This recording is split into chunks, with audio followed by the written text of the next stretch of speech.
talk about race and religion today. I'm going to start off with the superiority complex from the beginning of the creation of man. When God created man, the angel said, "Will you place on this earth one who causes corruption and sheds blood, while we praise you and sanctify you?" And Allah said, "Indeed, I know what you do not know." The angels were being presumptuous, and they made assumptions about someone that they did not know. Ignorance was the cause of their prejudice. Satan, or Iblis, said, "I am better than him," meaning man, "because you have created me from fire, and you have created him from mud."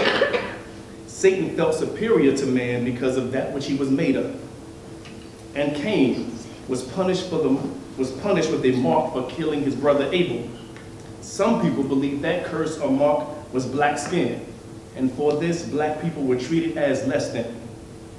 And according to the Bible, Noah was drunk, and Ham, his son, saw his father's nakedness, and Noah cursed Ham to be a slave. It is believed that the sons of Canaan were black people, so it was ordained by God for them to be slaves. There are several problems with this. The first one being, why would God uphold a curse by a drunken man? The second was, why would he curse Canaan, Ham's son, for something that Ham did? Could it have to do with the fact that Canaan was also a place where the Canaanites lived?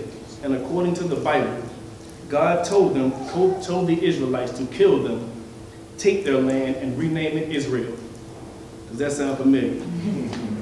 This curse was used as a justification for black slavery, and it was taught to slaves and slave masters alike. Ishmael's mother, Hagar, was an Egyptian, and Sarah treated her terribly. Hagar is said to be Sarah's handmaid. The Bible says Ishmael and the Ishmaelites are cursed because they were born of a slave woman, and Isaac, his brother, was born of a free woman. And this is attested to even in the New Testament.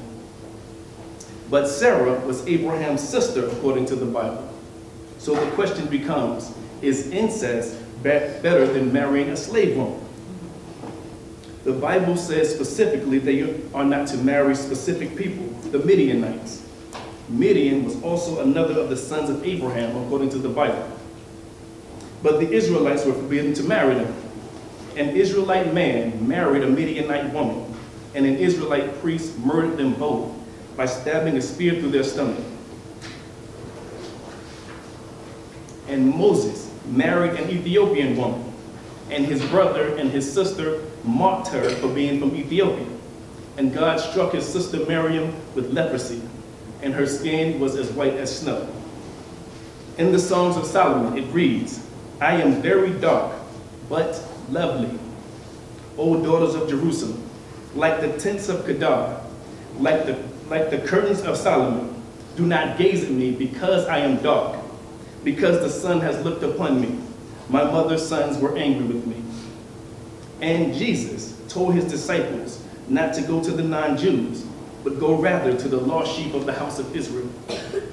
A woman came to him with a sick daughter, and because she was a Canaanite, he would not heal her. In fact, he initially ignored her completely. He called this mother and her sick daughter dogs who were not fit for his blessings because they were not Israelites. He also said in another place, according to the Bible, that non-Jews were swine, who are also undeserving of his blessings because they were not Israelites. And speaking of Jesus, so many people today say that his race doesn't matter. Do you know why? Because he was a man of color. Would over 2 billion people today worship a black man? He lived in a region where it was hot year-round. The indigenous people there had to be people of color. The Jewish people in that land now were converts to the religion. And today, one of the highest rates of skin cancer is in Israel. It is because they are not indigenous to that land. They are in the company of the Dutch in South Africa, who are also have an extraordinarily high rate of skin cancer. The original Israelites were black and brown. Remember, Moses was an Israelite, and he was taken in by the Egyptians. Obviously, their skin complexion was indistinguishable. And Ishmael, is the father of the Arab people. His father, Abraham, was the first Israelite, was the first Hebrew, and his mother was Egyptian, which means the foreparents of the Arabs were black and brown people. And Jewish people are considered chosen people, chosen by God. This is implicit racism. If God chose one people over another people, that would imply that they have something special that other people do not have. This label as the chosen one has led some chief rabbis to conclude that non-Jews are worthless people. Christians also believe that Jews were chosen, despite the fact that they reject Jesus. But the Gentiles that became Christians saw Jews as only white people. The Greeks and Romans made Jesus, God, the disciples, and angels white. Everyone good was white, while Canaan, and the Canaanites, and the descendants of Ismael were the darker people. In Hinduism, there is a caste system which is a religious sanctioned racism. Their belief in karma and the caste system suggests that one is a sinner. If one is a sinner, he comes back as a darker and darker person. The most righteous of them are the lightest of them. They also believe that animals and insects were former human beings who lived a sinful life. Thus, after you are a black person, you devolve into the animal and insect kingdom. We have found recently that Gandhi, the most well-known Hindus in modern times, was a huge racist against black people. Though Buddha spoke out against the caste system, this would not exempt Buddhists from having racist views and behaviors. Today, a Buddhist monk with over 2,500 monks in his monastery and thousands of followers on Facebook and YouTube uses paranoia, fear, muddled with racist stereotypes and unfounded rumors to incite violence against Muslims in Burma, according to the Guardian newspaper. Let us not forget that there were Arab Muslims involved in the slave trade. And there are some Arabs today that see themselves as more knowledgeable about al-Islam because the Quran was revealed in Arabic. And non-Muslims have this same false idea. Muslims are obliged to accept the Arabic Quran only, not the Arab culture. We are all privy to the exact same information. Your understanding of religion is based solely on your desire to learn it, not your race, ethnicity, or nationality. And every nation partook in slavery. In fact, Africans enslaved one another. But this slavery bore no resemblance to the European slavery, where people were treated as subhuman, and their children and their children's children were born into slavery. A better description is prisoner of war. Soldiers were captured in war and made to work in societies throughout history. This is what is mentioned in the Quran, prisoner of war, not slavery, where one is kidnapped and forced to work indefinitely. And these prisoners of war were to be set free according to the Quran, if there is any good found in them. But the most successful racism is by far that of the European Christian.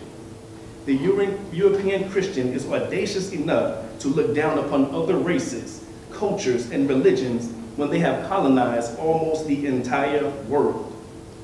No major religion has come from Europe, yet they have colonized major religions. Every major conflict today can be traced back to European Christian colonialism. They put puppet leaders in Iran and Egypt. They split Iraq into 3 factions. America helped Osama bin Laden and the Taliban in Afghanistan against Russia. Yes, America was at one time friends with Saddam, Osama, and Gaddafi. Today, all of them are dead as criminals and terrorists. Former President George Bush said, if you are friends with terrorists, you are terrorists also. The European Christian helped steal the land of Palestine using murder and terrorism to make the indigenous people refugees. They subjugated and killed the Aborigines out of racism. They killed the Native American out of racism. They killed each other over the right to this stolen land. They stole the West Coast from Mexicans. They enslaved the Africans out of racism. enslaved them for over 300 years. They fought each other also to determine whether or not to keep black people as slaves. White Christians implemented Jim Crow and the new Jim Crow out of racism. European Christians killed 6 million Jews out of racism. They subjugated nation upon nation in Africa. They created apartheid in South Africa out of racism. America, Britain, and Israel supported the South African regime, labeling Nelson Mandela a terrorist, while in fact the South African government were the actual terrorists. And Israel practices apartheid today against the Palestinians. The United Nations found that this Zionist government is based upon racism, where one people are treated differently than the other based upon their race. But what about the non-religious? Some say that if we got rid of religions, we would get rid of all of these problems. But atheism and racism are not mutually exclusive. Did you know that Charles Darwin was racist? His book on the origin of species is in fact entitled Preservation of Favored Races in the Struggle for Life. He is the champion of those who attempted to scientifically prove that black people are inferior to white people. In his book, The Descent of Man, he theorized that man evolved from apes and evolved into different races. Because Africans were the first people, he suggested they were less evolved. He classified his own white race as being more advanced than the lower organisms, calling blacks savages, low and degraded. The popularity of his beliefs and theories led to the idea of eugenics, a set of beliefs and practices supposedly used to help improve the human population.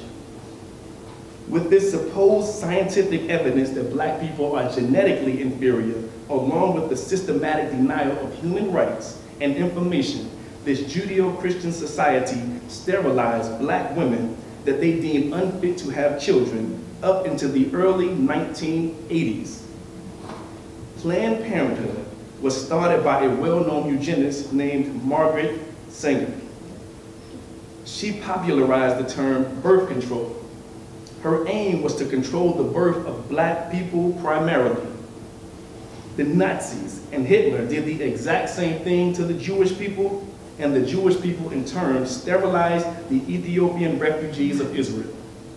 According to Forbes magazine, Israel has forcibly sterilized countless Jewish Ethiopian women. They treat their black Jews as second-class citizens. Remember Donald Sterling, the former owner of the LA Clippers. He said black Jews are treated 100% differently than white Jews in Israel. 100%. Darwin was right about one thing. Black people are the original people. The Africans are the first people ever. Other races did not evolve from black people, but they all came from black people. It is the melanin which determines our shade of color, and melanin is conducive to our environment. That we all came from Africa was a fact that I believe was well known, but there are some people who do not know. What do you get when you mix earth and water, what we are made of? Blackness. The most ancient human beings are all from Africa, and Africa has the most genetic variation of all people, because all people come from Africans. You cannot make a black child from a white man and woman, but you can make a white child from two black parents. Therefore, Adam and Eve were black. So when Satan said he was better than man, and when the angels suggested that man would cause mischief in the land, they were participating in a prejudice that has affected people of color since their inception. The marriage of race and religion, and even those who lack religion, has beaten down upon darker-skinned people for thousands of years. How would you expect a people who began mankind, who began civilization, who began institutions of learning, who used medicine and sciences to behave when their entire history is riddled with the most inhumane treatment that anyone has ever endured? Some of them acted out. Some of them bore their pain in silence, praying for change or longing for a life after this one. And some of them fought racism with racism. The racism of America produced the racism of the black Hebrew Israelites, some of the African spiritualists, the black nationalists, the 5%ers, and the Nation of Islam. Consider the hypocrisy of praising a man like Abraham Lincoln for freeing slaves when he said that everything that he has done for the colored race was to save the Union. And if he could save the Union without freeing any slaves, he would do so. And when he freed slaves, he wanted to still send us to Africa. Up to today, when black people are disproportionately stopped, arrested, and killed by those sworn to protect us in broad daylight, the reaction of some have been black religious racism. A shining example could be that of Muhammad Ali and Malcolm X, both of whom found refuge in the idea that white people must be evil because of the mischief that some of them have done in the past and most are benefiting from today. Whether they acknowledge it or not, America is the richest nation in the world due to 300 years of African American free labor. And African Americans have not received reparations for these, despite the fact that the government said the very least we deserve was 40 acres and a mule for all of the agony and pain placed upon each and every one of them. Wealth and knowledge are both institutions that are built upon from generation to generation. And we were intentionally deprived of both of them for 300 years. At the very least, we deserve a free education. It was Dr. King who said, a society that has done something special against the Negro for hundreds of years must now do something special for the Negro. Since al-Islam, or submission to the will of God, is the first religion ever, the first people ever were Muslims, or those who submit their will to the will of God. The first man, the African man, was a Muslim. That is why al-Islam is so accepted by Africans. They began as monotheists and devolved into making images of a God that is beyond our imagination. Just as Hindu mythology, Greek mythology, and Roman mythology are at their core monotheistic, and man began to deify each attribute of the one true God, so too is African mythology. Half of Africa is Muslim today, and a mysteriously unknown percentage of African Muslims were brought to the Americas. And these Muslims, in my opinion, were the bravest, strongest people ever. Before they were captured, European missionaries were sent to convert them to Christianity. This feat was impossible to accomplish. The missionaries wrote back to their countries that these heathens were not smart enough to accept Christianity, when the opposite was the case. The African Muslims were well educated and fully aware of the stories in Christianity, so stories of a human God did not resonate at all with them. The missionaries had a far better success with non-Muslim Africans. The same is true after slavery began in the Americas. The non-Muslims accepted, be it forcible acceptance, the religion of Christianity, whereas the African Muslims practiced al-Islam and its tenets down to the dietary limits, in public or in private.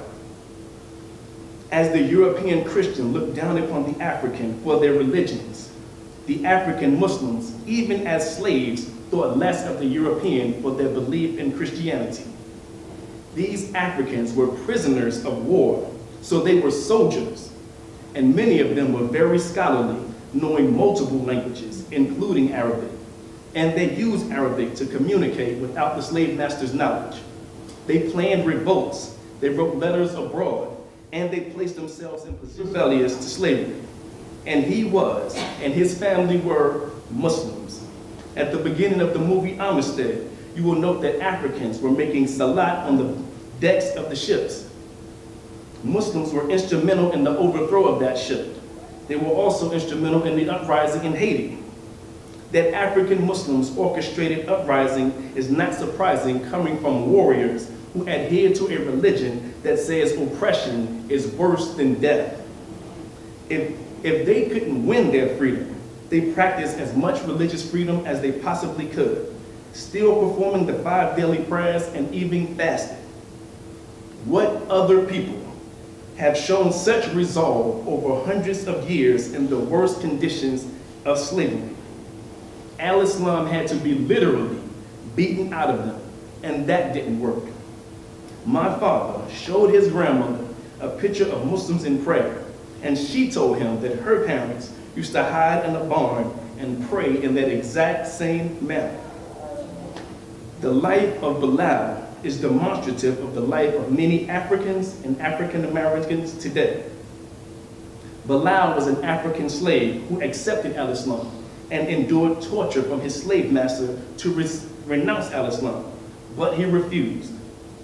And he was chosen by Prophet Muhammad to call all to the success in worshiping the Creator. Perhaps this is the duty of African Americans today. It is Al-Islam that says we are one mankind. We created you from a man and a female and made you into nations and tribes that you may know one another. At the root of all stereotypes, biases, prejudices, discrimination, and racism is ignorance. We do not see one another as truly brothers. This is why a crime in France gets more empathy than the exact same crime in Nigeria. Islam, unlike any other religion, has a system of promoting oneness with humanity. It calls Muslims to invite others to this way of life. But if they refuse, then we are to live with them in peace. Al-Islam's every pillar is a means to combat the disease of racism. When Muslims meet, they say Assalamu alaikum, which is a prayer that we all live in peace, the peace that God has ordained for us. The Shahadatain is a pledge that there is one God and creator of all, and that he has sent messengers and prophets to every people to deliver his message. He has not chosen one people over everyone else. And the last prophet to all mankind was the man Muhammad. And he said, there is no superiority of an Arab over a non-Arab, nor a non-Arab over an Arab, nor a white over a black, nor a black over a white, except in righteousness. In Salah, the congregational prayer is more favorable than praying alone. 5 times a day, Muslims pray shoulder to shoulder, foot to foot, bowing their heads to the ground as one in unison, all 1.8 billion. If you could see them around the world, it would look like dominoes. True solidarity amongst human beings. And zakat, the obligatory charity, is a means to help the less fortunate. We are to give of our wealth and our time to those in need. Even a good word or a smile is a charity.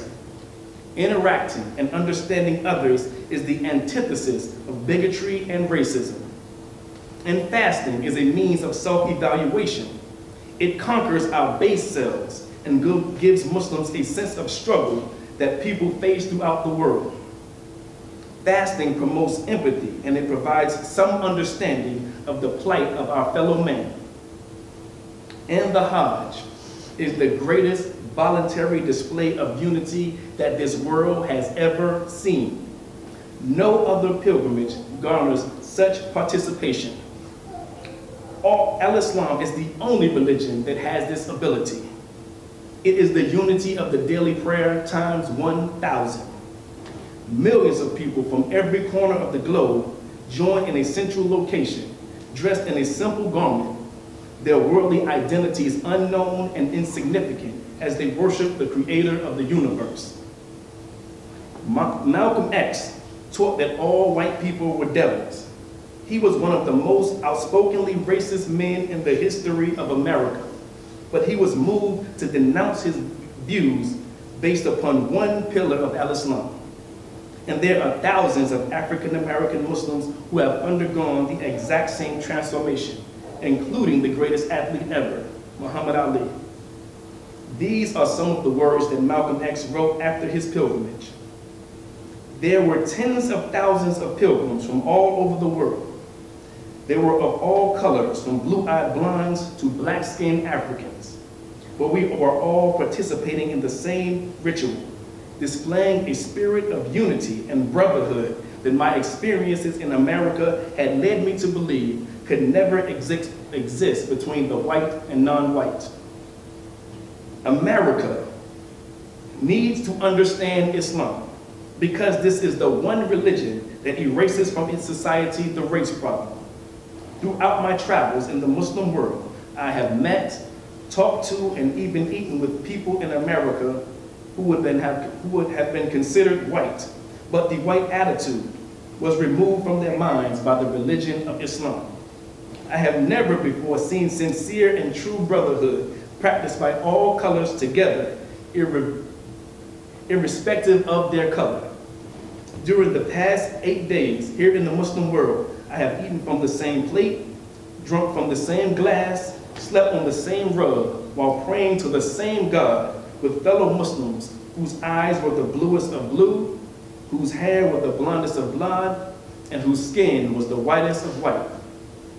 And in their words and in their deeds of the white Muslims, I felt the same sincerity that I felt among the black African Muslims of Nigeria, Sudan, and Ghana. We were all the same brothers because their belief in one God had removed the white from their minds, the white from their behavior, and the white from their attitude. I could see from this that perhaps if white America could accept the oneness of God, then perhaps too they could accept the oneness in man and cease to measure and hinder and harm others in terms of differences in color. With racism plaguing America like an incurable cancer, the so-called Christian white American heart should be more receptive to a proven solution to such a destructive problem. It is my view that we must return to our stronger, braver, wiser selves as Muslims. The only way to move masses of people is through their beliefs. Al-Islam is a learn something and do something religion. It requires participation. The age of ignorance for the Arabs was instantaneously changed by the religion of Al-Islam. Well, we are in the age of ignorance again. Not only ignorance, but celebrated ignorance. Some of us love being ignorant, but the Quran says, indeed, Allah will not change the condition of a people until they change what is in themselves. We must educate ourselves and everyone else. I am often in discussion about the solutions to racism. One solution is to improve our own condition. The other is to educate others. We need to require the teaching of human history in all schools. Therefore, the unprecedented accomplishments of people of color cannot be overlooked. But it will also help to understand that every accomplishment ever achieved was from the same humanity, whether in China, Egypt, or in Britain. We are all one humanity, just different shades of black. Perhaps this fact will help to erase the plagues of nationalism, culturalism, and racism. Thank you.